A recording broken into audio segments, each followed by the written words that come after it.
4 decades, it was the dream, a future powered by clean energy. A world where the air was clear, the cities silent, and our dependence on fossil fuels was a distant memory. The electric vehicle, the solar farm, the wind turbine, symbols of a green revolution finally within reach.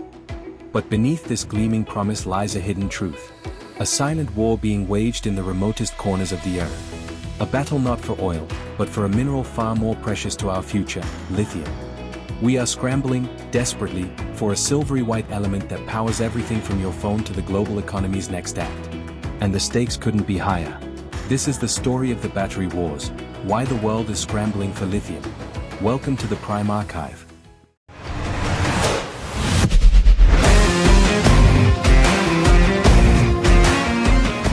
So, why the sudden frenzy for lithium? For decades, it was a niche metal, powering small electronics. But then, the electric vehicle revolution exploded. In 2020, EVs represented a mere fraction of new car sales.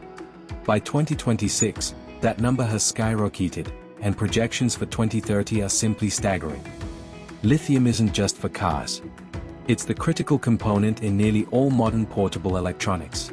More importantly, it's essential for grid-scale energy storage, the massive batteries needed to store energy from intermittent sources like solar and wind, making renewable energy reliable 24/7.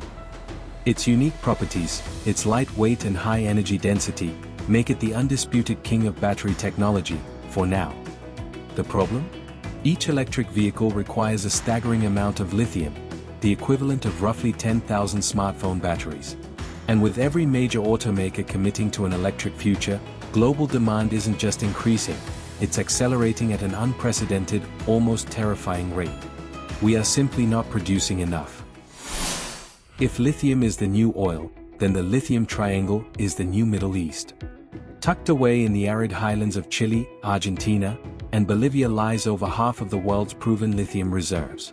These are not traditional mines, but vast, otherworldly salt flats where lithium-rich brine is pumped from beneath the earth and left to evaporate in the sun.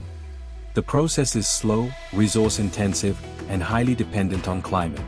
But for now, these three nations are sitting on a treasure trove that every industrial power desperately needs.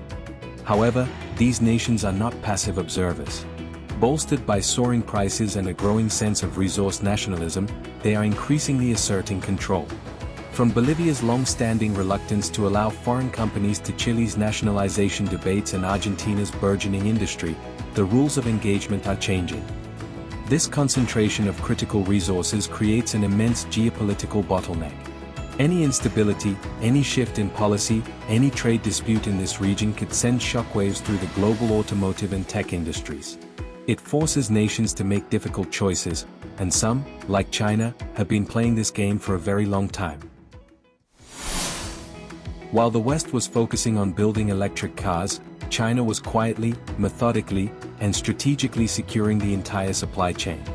For over a decade, Chinese companies have poured billions into mining operations not just in the Lithium Triangle, but in Australia, Africa, and even within China itself.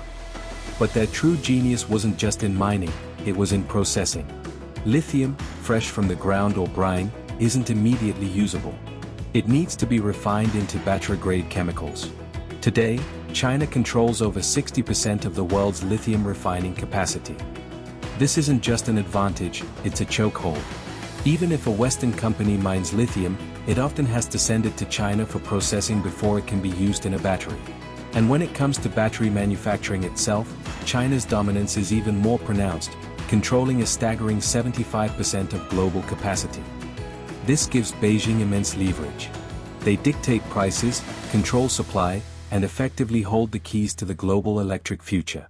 Western nations are now waking up to this reality, frantically trying to onshore mining, refining, and manufacturing. But catching up after such a head start is a monumental, if not impossible, task. The battery wars are already being won by those who played the long game. The scramble for lithium isn't just a geopolitical contest, it carries a heavy environmental and social price tag. Extracting lithium, especially from brine, consumes vast quantities of water in some of the world's driest regions. In the Atacama Desert, a lithium extraction plant can use hundreds of thousands of liters of water per hour, depleting precious resources from local communities and unique ecosystems. The process can also contaminate soil and water with toxic chemicals, impacting local agriculture and the health of indigenous populations who have lived on these lands for centuries. Their livelihoods are threatened, their ancient ways of life disrupted, all in the name of a global green transition. It forces us to confront an uncomfortable truth. Our pursuit of cleaner energy often comes with its own environmental footprint, simply shifted from burning fossil fuels to extracting raw materials. The question then becomes, are we just swapping one set of problems for another, or can we find a truly sustainable path forward? The good news is, lithium isn't necessarily the endgame. The urgency of the battery wars has spurred incredible innovation. Solid-state batteries, for example, promise higher energy density, faster charging, and greater safety, potentially using less lithium or even different chemistries altogether.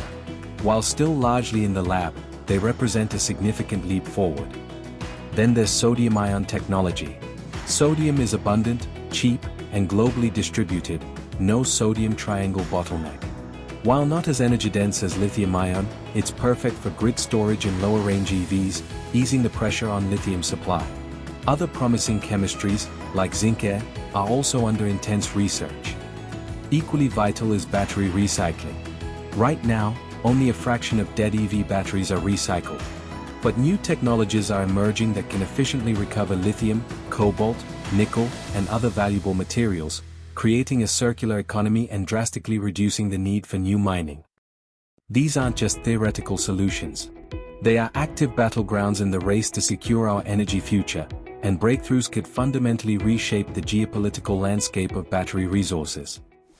The battery wars are far more complex than a simple scramble for a raw material. They are a multifaceted conflict over technology, geopolitics, economics, and environmental sustainability. From the dusty salt flats of South America to the advanced labs of Silicon Valley and the colossal factories of China, the battle for control over our energy future is raging. The world is racing against the clock, to secure existing supplies, to develop new technologies, and crucially, to do so responsibly. The outcome of this war will determine not just who leads the global economy, but whether the promise of a green future can truly be realized without creating new dependencies and devastating new environmental costs. What do you think is the most crucial front in the battery wars? Is it new mining, new tech, or aggressive recycling? Let me know in the comments below. And if you're curious about how another single resource holds the world hostage, check out our video on the chip wars.